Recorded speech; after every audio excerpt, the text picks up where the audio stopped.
stars.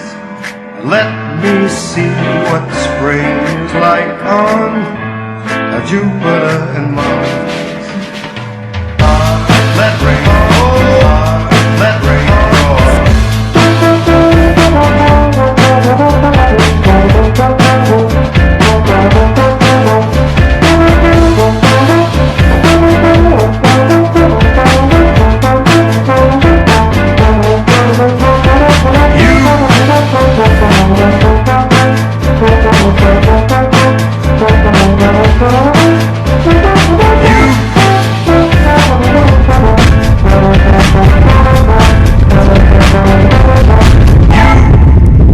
Good afternoon and welcome back to Laurel Park. Thank you for joining us on this Sunday afternoon. It's Easter Sunday and we're really happy to be here. We've been caught in a wind tunnel here for a quick second. Yeah, all of a sudden it's picked up.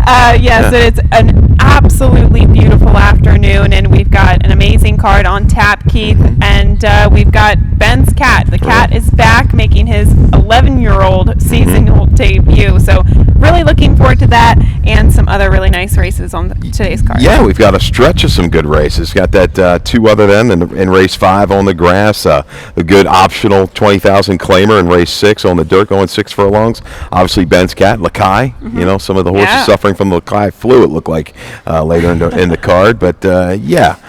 Good card on tap, and obviously, you know, the headliner is going to be Ben's cat. Yep, absolutely.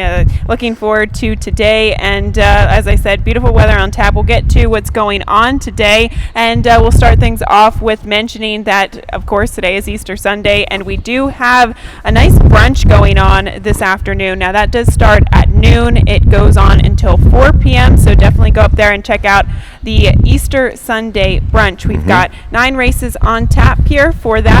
Again, we've got $22 for adults, $11 for kids. Under 12 and under 6 are free, so definitely take advantage of that. Now, looking forward to, of course, Triple Crown season. We're 20 days away from the first Saturday of May, and you can come to Laurel Park in the Silks Room and purchase your tickets for all 3 legs of the Triple Crown. We've got $15 for one day, $35 for all 3 days pre-sale. So make sure you go to laurelpark.com and check that out.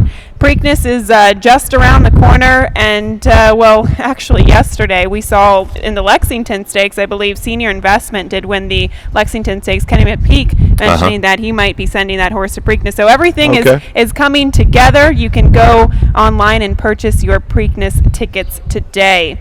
422, that is a less than a week away. That's next Saturday. Speaking of Preakness weekend, it is win in you're in for both horses and the fans. For the horses, we've got the Federico Tessio. That is a win in you're in for the Preakness. We've got the Weber City Mist. That too is a win in you're in for the Black Eyed Susan. And of course, we have the Henry S. Clark as well. Kind of the headlining stakes for next weekend. And looking forward to the Tessio. We've got a couple of really interesting horses maybe headed towards that. I saw Twisted Tom, is nominated for that race as well. So for the fans too, you can spin the prize wheel for a chance to win one of 6 pairs of tickets to Preakness Day or Black Eyed Susan Day at Pimlico.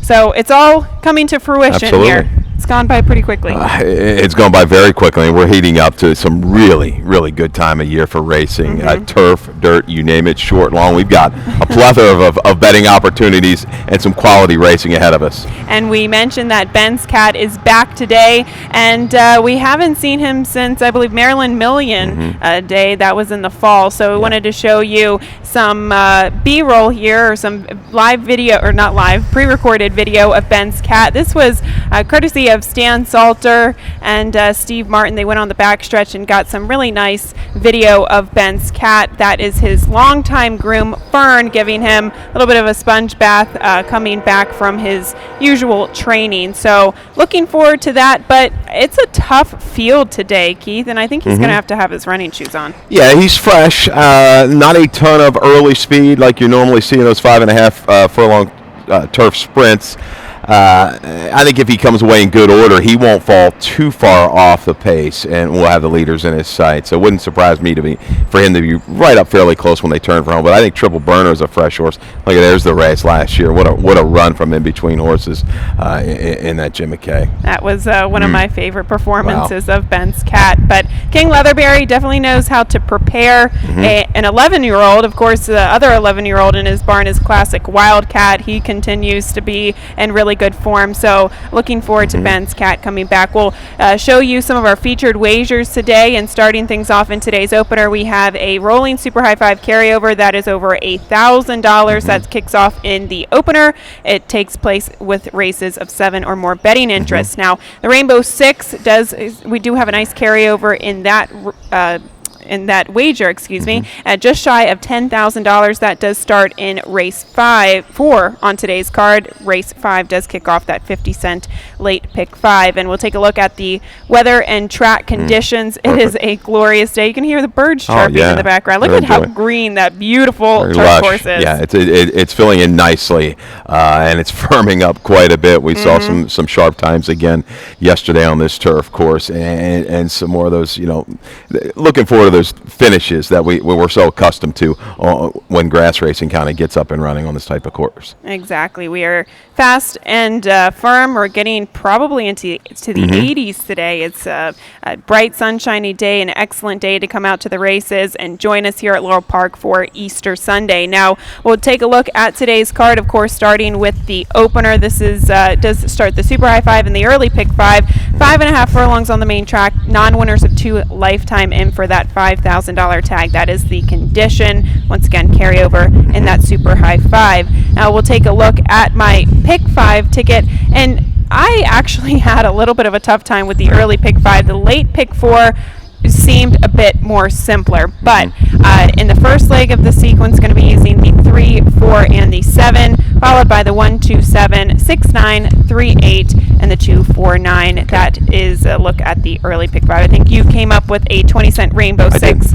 so we'll get to that later. Right. But Keith, start us off. How'd you see the opener? Yeah, the opener, kind of tough to separate 3 horses, in my opinion. The 3 Handlight Sunset, the 4 Magic Cookie, and the 6 Tenchi, kind of the new face coming in from a race at Keeneland. Had some races down at the fairgrounds. Handlight Sunset and Magic Cookie are the speeds, and I think Magic Cookie has a little bit benefit of being outside. It might be able to go ahead and clear, but Handlight Sunset will need a patient ride, will take aim, but I really think at the last 16th of a mile could be trying for both of those horses, and I like the way the 6 Tenchi was able to close up breaking the maiden. I'll be against State Breds down at the fairgrounds for 12.5, a grinding run to get up over Foxy Miss. Now Foxy Miss, that second place finisher, has come back to run okay for maiden 20s. Prior to that, as a 2-year-old, to run some pretty good figures. She was just completely overmatched at Keeneland last time. I'm just going to toss that race. I think she reverts to form, breaks pretty clean. She'll keep the leaders in her sight and make a steady grinding run to get up. And I saw the same race kind of setting up a similar way, with Magic Cookie probably being the speed of the speed, but Handlight Sunset's going to be on the engine too, especially with that lightweight. And so we could see them kind of duke it out on the front end, and I thought it could pave the way for a horse like the 7, I Have No Secrets. And for Jose Corrales, last time out, did face that open condition and on the main muddy sealed track last time out. I do like the cutback in distance. I think that the race sets up for it too. Yeah, got up at a mile. Trevor, incredible ride that day, March the 12th. They just scrubbed on this horse the whole way and got up. Yeah, he's going to need things to kind of come back to her through the final maybe quarter of a mile or so. But we've seen Corrales pull this off before, and Laura Lee will give a patient ride and try to make a well-timed ride on the 7. I love Laura Lee on these types of horses. She always gets so much run out of them. And Tenchi, I was on the fence with a horse like this just because you beat restricted Louisiana breds to break your maiden and then completely outclassed last time out. I couldn't quite get on her bandwagon, but you should be able to get maybe a little bit of a decent price on her in the opener. Now we get to the second race, a $7,500 claiming event for 3-year-olds and upward, which have not won a race since October 16th. 5.5 furlongs onto the main track, and we do have a scratch of the 1A and the 2X in here. So I thought that kind of changed things around in here. Yeah, Baby Cat was certainly going to take a lot of play, and with the scratch of Baby Cat, it wouldn't surprise me to see Hurler maybe move to favoritism in this race. And I think Showtime went back and looked at this. He's going to be lower than that 6-1 odds. I think he's going to probably fall to about 3-1 in this race. But I think Hurler, he's just, he's a horse that's run about 4 or 5 races, really solid races in a row. Unfortunately, his last couple, he's hooked horses that have run lights out. Classic Wildcat 2-turn leader. I think he's going to get a little bit of help up on the front end, though, with C&O out there with speed. Maybe Brothers of the Time. Yeah, is another horse, right, coming in for Pino, who's has sharp speed. I think he's going to be able to sit the perfect stalking trip and maybe get the jump on a horse like Showtime. So we got Farmer Tom with all the turkeys, my man Jerry Brooks, the pie eating contest winner of a few years back. I love it. You think Easter, you think of food, you think you got these two. I know they're buddies. I know they'll be gearing at each other. That'll be good. Little ribbon going on to who gets the best of each other. Yeah, that's pretty stuff. funny. Yes, Yeah. I kind of saw it a similar way. I also thought that the number 1, Jacopo, in here, first off, the claim for Corey Jensen. Of course, this horse might be a little bit forwardly placed, but with the exception of his last race, he's not really known to be effective on a track with moisture in it, which he comes off of a wet, fast track. Other than that, I thought some of the company lines and kind of conditions of the races that he was coming out of made him pretty tough in here. And do note Forest Boyce gets them out on the 1, Jacopo. Absolutely. No, the opening company tries are good enough. I would have liked to seen a little bit more. Now a little freshening. This horse is going to make a move, I believe, from mid-pack. But, yeah, I just think Showtime, Hurler at this distance. They love the distance. They like the track. Toss Showtime's last. This horse ran a couple good numbers for Jerry when he had him prior. He's freshened up. I know it's been a while since the 5.5 for him, but he's going to make a good run. And what about the Reynolds and Lake combos, an owner-trainer combo between 4 horses over the last couple years? 13 for 49, 34 for 49 in the money. That's pretty solid. That is solid. Yep. And they always do really well with these types of horses, right? These old kind of iron horse claimers on the dirt. So interesting race there as we get to the 3rd. It's a non-winners of 3 lifetime conditions, $16,000 for that price tag. Kelso turf course rail sitting at 35 feet, going a mile and a 16th. And the field pretty much staying well intact. And I was searching for a little bit of a price in here, but I just kept coming back to Shirley's Curls. I think it sets up for this horse. Agreed. Attracts Trevor today, and there will be enough flow, I think, up front. You've got a one-dimensional type out there with Sarah's Whisper. I think Goldie's Tail will be close. Even Sippy Cup has run well sprinting on the grass, and Shirley's Curls has just faced a little bit better. I think this dropping class on the turf race is going to pick her head up, and she'll make a run from the back of the pack. One of the few that we'll see maybe a deeper closer that has success over this turf course early in the season. And she's proven at 2 turns on the turf, right? I mean, we're looking at potential speed or pace setters in here. We're talking about the 4 Sippy Cup, who has been a little bit closer to the pace, going 5.5, 6 furlongs on the turf. So I would imagine she's going to be very forwardly placed. There's a lot of suspect speed in here that I don't think has kind of that can sustain going 2 turns on the turf. So not only is Shirley's Curls getting a class relief, I think it really sets up for her. Other than her, you use the 5 Street Miz, another one that should be closing from off the pace. I don't think her races in the fall were that bad. I knew that was against 2 in life competition. We're going 3 in life in here, but overcame a wide post to make a decent run, flattening out behind Cosmetallion Girl Chanel number 1. Horses that figure similar types, and we talked about Laura Lee. This is the type of horse she'll do well with. I think we've got some speed in here. We've got some chasers that won't sustain. I think she'll make a well-timed run at a price that maybe hit the board.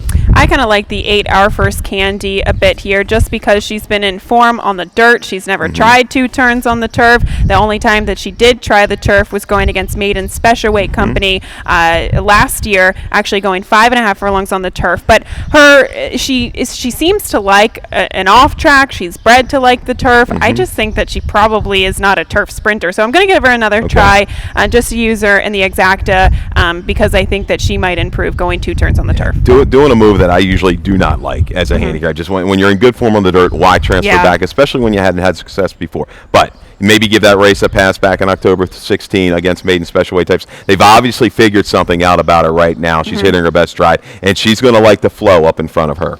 And Lame Yards is a horse that you used in there for King Leatherberry. King Leatherberry actually sending out a lot of horses this afternoon. He could have a good day. Yeah, and just looking at, she's going to have to pick it up numbers-wise, but she's okay on the grass. And look at the workouts. He's shooting 2-mile works within the last month or so. So, yeah, I think they're going to have her ready, fit to run a big one. So, but I don't know if she has quite the kick of Shirley's Curls. We're going to find out. Exactly. And I don't know if she's quite at the class level of Shirley's Curls either. I think she's going to have to improve there today. We'll take a look at the fourth race on the card. Of course, this does kick off the 20-cent Rainbow Six. We're going the 1-turn mile on the main track for this 5,000 non-winners of 2 lifetime event. Again, a reminder, we've got a carryover just shy of $10,000 today in that 20-cent Rainbow Six. And I thought a pretty manageable sequence. I thought you could potentially find a single in the latter half of the card versus the first half. Keith, show us your ticket. Agreed. I would have liked to go a little bit deeper in this opener. I'm going to stay too deep. The 2 and the 3, Gwen Oak Park was going to be, All Blinged Out is the 3, going to be your favorite, along with Gwen Oak Park. 4 deep in race 5, as well as race 6. We're going to go 4 deep. Narrowing it down to 2 here in race 7. This is a tough little race, but I think Ben's Cat, I think he's going to be ready. Triple Burner, I like his to possible speed. Singling Lakai, I mean, you got a little bit of help there. You got to hope he can kind of hold form for Damon Dilladovico and Hillside. So single that one, then we got to go 4 deep. The 9th is a mad scramble, 51-20, and I think we're going to have a nice little pump into this Rainbow Pick 6 pool today. Not a whole lot of tracks running. I think we're going to have a lot of attention on this particular wager. I agree. It's actually the 3rd largest carryover in the Pick 6 in the country, so I agree. I think it's going to get a lot of action here today. Of course, not a lot of tracks open, but we are here. So race 4 does start things off, and we'll start off with the favorite, and that's the 3, All Blinged Out. Taking a look at her last performance on the 2nd, or his last performance on the 2nd of April. Yeah, showed good speed from the gate. The blinkers went on off of a little layoff from January to April on a barn change going to Lacey Gaudette's barn. Yeah, showed good speed. Some okay horses in here. Spites Hill was your 1-2 favorite. Eased back out of a little bit of a traffic into the far turn. And I'm telling you, watching the video right now, I'm thinking, this horse is he's done. He's just going to kind of retreat. Riders kind of ride him pretty hard, not really picking up. And all of a sudden, he gets a little bit of clearance here, finds a little room between horses. And through the final 3/16 of a mile, I think he continues on willingly to the wire. The thing that scares me, Gavin, is really an attack job right down from 12.5 to the nickel. But, hey, this type of horse, this is where you want to go. You want to strike. This is why you win races. This is how it keeps your percentages up as an owner and trainer. I think Old Blinged Out is going to be awfully tough. Has some speed down to the inside with Go to deal with him, but I think he can take the measure and go ahead and go clear. He's proven at a route of ground. And Lacey, 3 for 7 on double drops over the last couple of years. Yeah, and I think this is the right move for a horse like this, just because we often see Lacey kind of do this too, give a horse, especially on the dirt, one solid foundation race sprinting and then stretch out in the second start. So we'll show you a stat with this type of move going sprints to routes on the dirt for Lacey Gaudette. 21% out of 19 horses, a positive ROI of $2.17, and finishing in the money a good amount of time too, so 58%. So all of those good stats. And the way he ran, it suggested to me that he probably would want more distance away. He kind of ran up to horses, then came back, and then came with another move too. I saw it the same way you did, but has a good foundation under him now. The issue with him, the way that he showed speed on the backstretch, do you think he's going to be forwardly placed? And if so, could he get pressure from Don't Be Scared? Will that compromise him? Don't Be Scared. I don't know if he's really as fast as All Blinged Out, but I think he was just really keen. Like I say, maybe they tweaked the blinkers a little bit. I don't know about Go. He worries me more as a speed factor down to the inside, but I like his positioning. He's got horses inside and outside. That's going to be up to the jock to go ahead and make the decision through that opening quarter.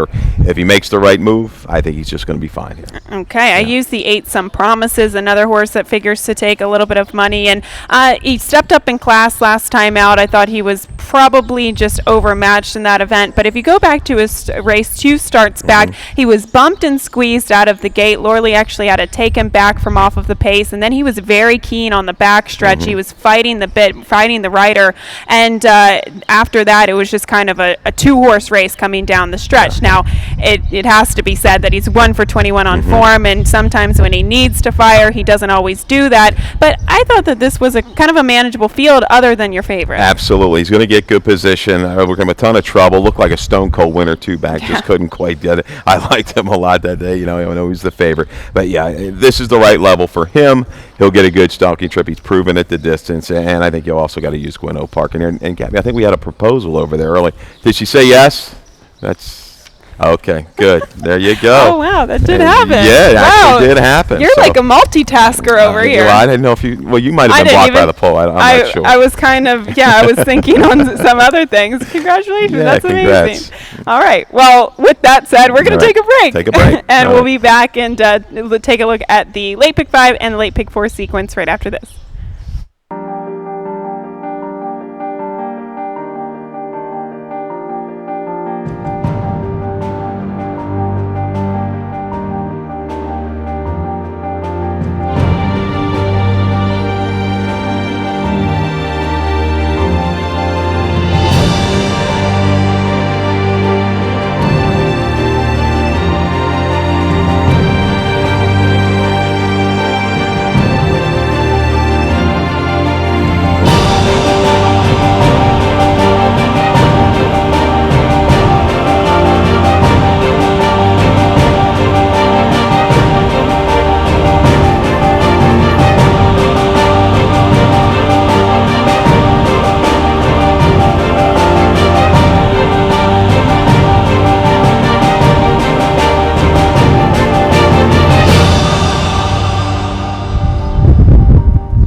Today at the races, and happy Easter Sunday. Thank you for joining us here at Laurel Park. It's a beautiful spring afternoon and we've got some great races on tap, and we come back from commercial break with the pick 5 and we start things off on the Fort Marcy going 5.5 furlongs, that rail setting at 87 feet.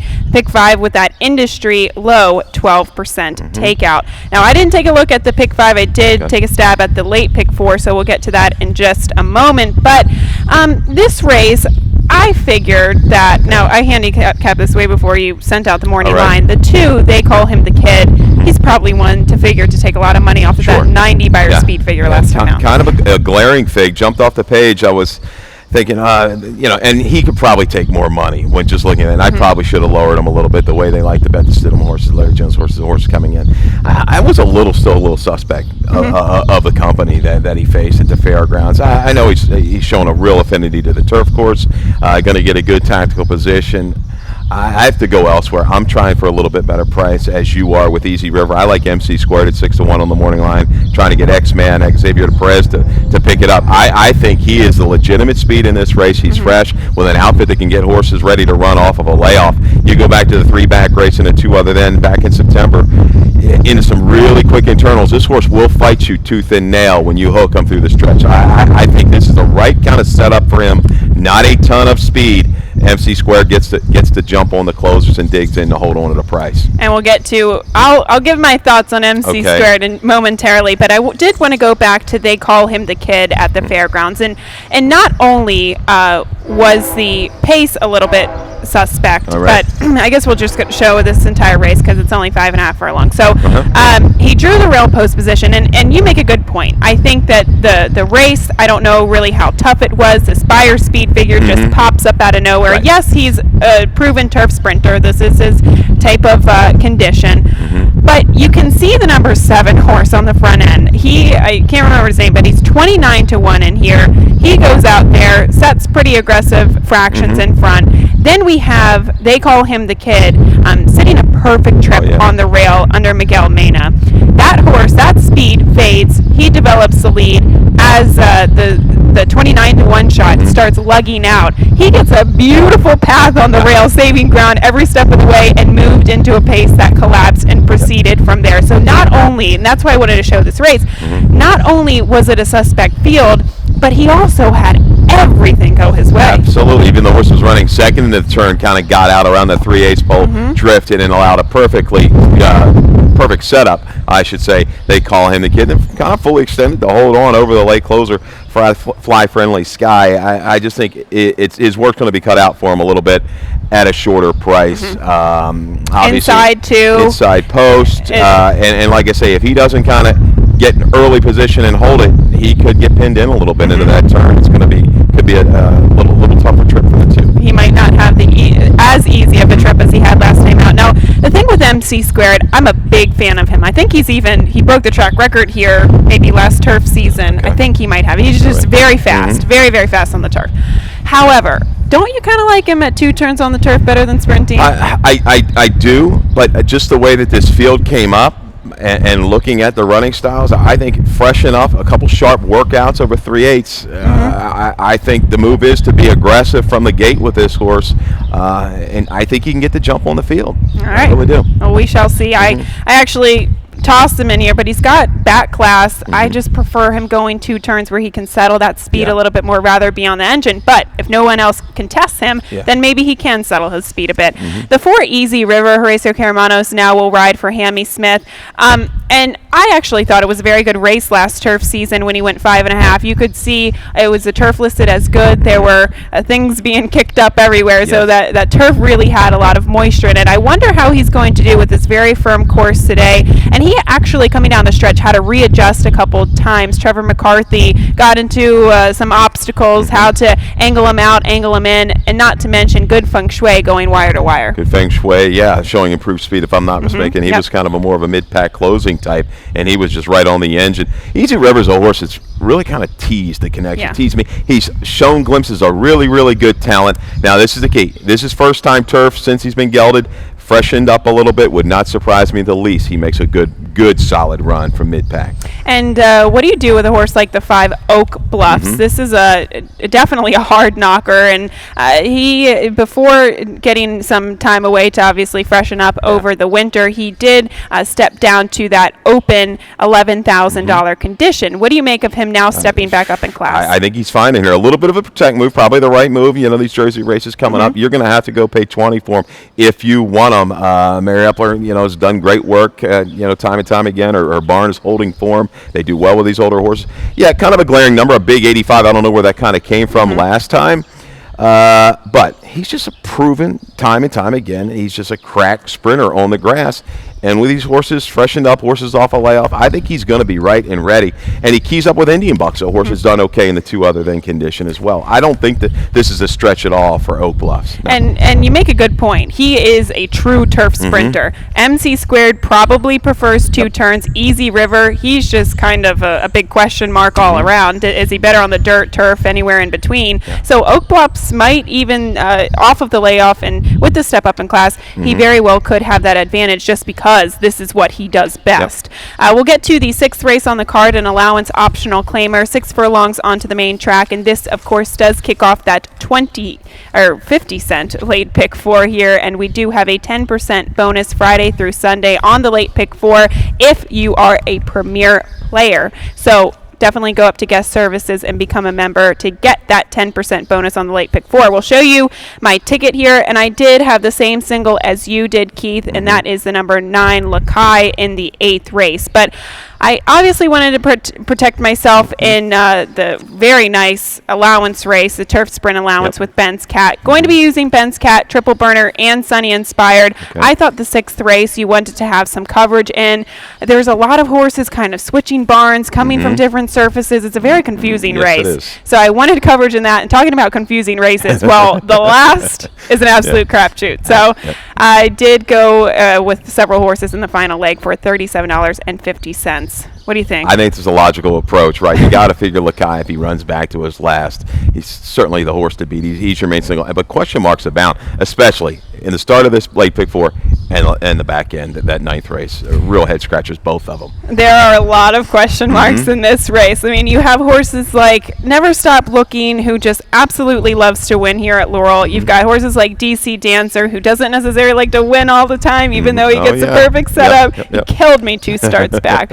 But now, trained by New Connections, we do have the number 8 in here, Sir Orinoco, who had to drop in class last time out to get the win. Yeah, this is a horse, I'm not super confident in this race in my selections. Like I said, you had to spread around. But Sir Orinoco was a horse. He showed glimpses, kind of like Easy River, going on the Wayback Machine back in May of 2015 when he showed up in Maryland at Pimlico. He broke his maiden, had traffic, and just gave one of the sharpest moves I saw the last 1/8 of a mile. He hasn't put it all together. Maybe Last time out, it was a confidence builder, a little bit of a drop. But the protect move is the thing that interests me here. They don't have them back in for a tag. So Sorinoco, a sharp win. That 110-1 was very good. Two other than quality fillies went 11 flat. So proven time. Can he handle the jump up in class? It's going to be the question. Maybe he's got it all together, and the barn hits at a rate they can. Their horses do usually repeat good efforts. I'll take a shot, and I think you'll get an okay price on You're it. right.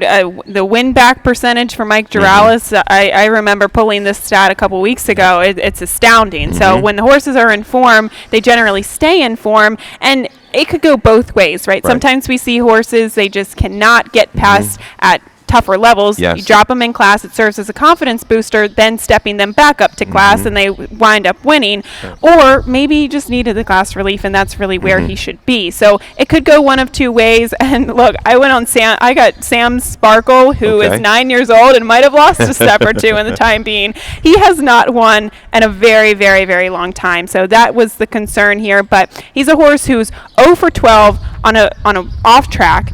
I thought it was a good race last time out. He had tremendous amount of excuse coming out of the gate, 2 starts back. So the fact that he ran an improved number on an off track, now getting back to a more preferred main track surface, I gave him a little bit of an edge here. But like I said, you could see from my late pick 4 ticket that I don't have a lot of confidence in him. Yeah, Sam Sparkle, that was a good run down inside. He's kind of weaving around a little bit, then got it going the last eighth of a mile. Class too. He does have back. Look at those numbers, 94, 92. I mean, he's proven. I think, the pulse, he's in sharp form.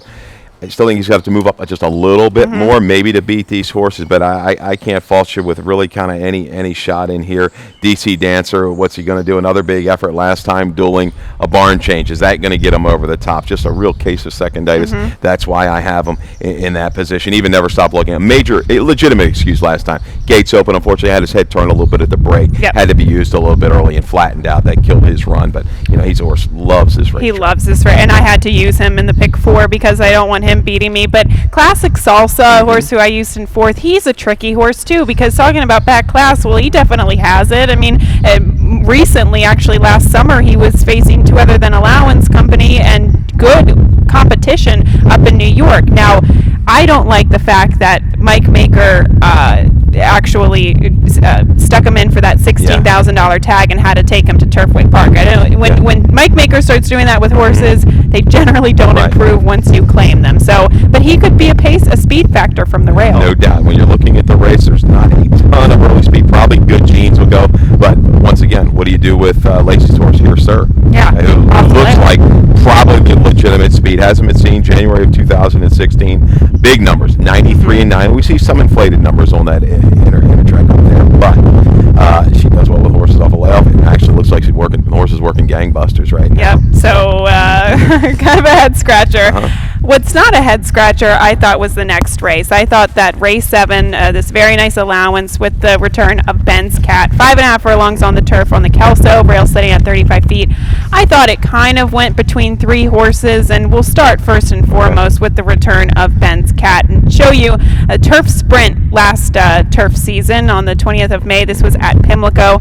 Honestly, Keith, this was one of my favorite races that we saw from him. I thought Trevor McCarthy gave this horse an impeccable ride. Split horses. I didn't think he was going to get up. He got up in the nick of time, just showing the class that he's shown throughout his career. And it was a rocket. He looked gone. That was the horse, right, that was bet down and saving ground, got himself up in a position ahead of the stretch. And the surge and the determination through the last 70 yards to get up was just phenomenal. Like I said, it kind of left chills calling that chart and watching it.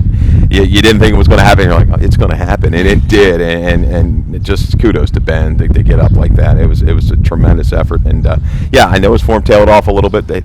Obviously, he's showing he wants to come back and do it again. Or otherwise, I think they would just retire him. So, and look at his races off the left. Even last year, he ran a 93. These horses, on their best days, just don't run 93s. But this is a good field, and I'm not knocking Rapid Dan or Night Officer off of the layoff, but we also have horses that have recency, right? We've got Sunny Inspired, who's continued a campaign throughout the winter months. Ben's Cat, generally speaking, he runs his best races second off of the layoff, and he's got the real post position. So you almost hope that he kind of gets off a little slowly and then makes that one move into the pace, because the real post can be pretty problematic for a horse like this. It can. Look into his outside Grand Old Game is a horse that's shown kind of okay speed up to the front, as well as Triple Burner. It's going to be real interesting. Yeah, the first eighth of a mile is going to be really interesting, because if they break a little slow and they rush up, where does that leave him? Does he go, or does he ease back off of the speeds? It's going to be a real rider's race going into that far turn, but I think Ben's Cat's going to be ready enough to kind of grind out. But Triple Burner scares me. He's fresh. I think if he wants to go, he is a legitimate speed of the speed in this race, and he can fight you tooth and nail to the wire as well. That's why I'm definitely going to use him. I'm around the 1-3. Sonny Inspired, obviously good form over the dirt right now. He's run okay on the grass before, and he's got the bottom underneath of him, no doubt about it. The seasoning is right there for Sonny Inspired. And Triple Burner will just show you his performance actually coming in off of the layoff last turf season in the Laurel Dash. I thought that this was a good performance from Triple Burner. I thought it was a good performance from Grandi Flora too, but mind you, Triple Burner, and this goes to show you how great this horse does off of a freshening. Even when he came back in May of 2016, when he came back in September of 2016, puts in very, very solid performances. So he's best known fresh. I thought he had a really nice trip here behind horses and the Laurel Dash. Grandi Flora also comes out of that race, will run today. Grandi Flora always gets himself into trouble, especially turf sprints, and he can't afford to do that here today. But as you said, I think they're going to employ some speed to the game today with Triple Burner. But talking to Phil Schoenthal with Sonny Inspired, he actually said the horse has been just thriving lately. He said out of his last race, he's come out of the race just in fantastic form. He's gained weight. He said, just so I was talking to him yesterday, and he said he too saw kind of a lack of overall pace. Right. So he said that he's going to ask Toledo to try to get him out of the gate, and I think that would even help a horse like this. I never entertain thoughts of taking a horse out of their preferred running style. That said, sometimes you have to change tactics given the lack of pace. Absolutely, and I think within this field, I don't think he's going to have to exert himself too much to maybe put himself in that early position. Once again, doing that move that's always questionable to me. Good form on the dirt, going on the turf. This is a horse that's a little bit different, though. He's not too far off figures-wise on either surface. He's shown to be able to bounce back either way. He was third behind Ben's Cat in the Mr. Diz when, I think in 2015, when Ben's Cat was kind of in the form of his life. So, he's run credible races. I think he's just very versatile. We'll get to the 8th race on the card, 2 other than allowance, optional claimer. We're going 7 furlongs on the main track. And I really liked this race, and I thought Lakai was definitely the horse to beat before the scratches. After the scratches, I really think he's the horse to beat, and he's my single in the pick 4, your single in the pick 6. Yeah, it's going to be my single. He's going to be below even money now, and here you can guarantee you that. And you say just got done beating Sonny Inspired. We'll show that performance last time out. Yeah, let's go ahead and show it. Yeah, let's go ahead. That's great. In the Not for Love Stakes on March the 18th at Laurel, and once again, he just gets better and better and better right now. Been on the better part of surfaces, usually stalking to the outside, but this race, even just the sharpness in which he kind of just kicked away from the 3/16 to the ace ball against pretty decent horses. Nick Rodelic Rocks has been running well, and Sonny Inspired, and he digs in.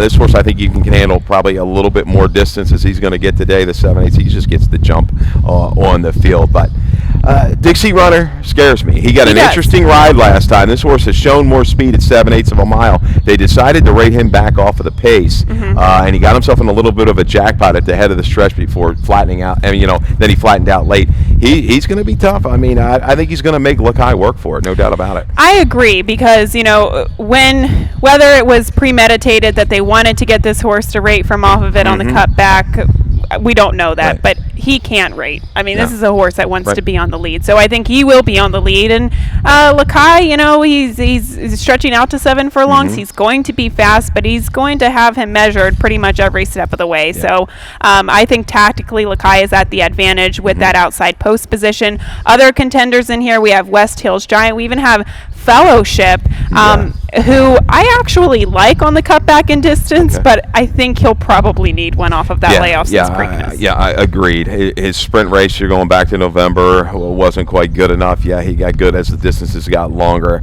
I don't think he's going to have a meltdown enough in front of him and search. Watch him down the road, maybe stretching out to the mile or the mile and 16th. Especially with those scratches, I just can't see the pace kind of coming back to him here today. We'll get to the 9th and final race on the Fort Marcy rail set at 87 feet, 5.5 furlongs on the turf for this maiden $40,000 race. And I looked and looked and looked at this race, and I'm still So Keith, let's start. Yeah, You start us and off. And that's why I went with the first. We're going to go with the one, Holiday Me too. Prayer for Trump out at Forest Sports. We're going to use this horse by Arlen's Holiday out of a mare by the name of Glory and Grace, who was unraced. But the Full Brothers, a two-time winner on the turf. Foals 4 for 18, 2 for 9 sprinting. I think there's just enough there. Looking at the rest of the field, just very suspect. And I think Mike's going to have this 3-year-old filly ready to roll. I'm going to use her as well. I think I used 6 horses in the final leg of the pick 4. She was definitely one of them. The 3 Rhythm and Rap is a first-time starter for Ann Merriman, who actually intrigued me from her pedigree. So Algorithm, we've seen his progeny be pretty precocious, so that's a feather in the cap of Rhythm and Rap. But on the bottom side, I just rhymed there, Rhythm and Rap, feather in the cap.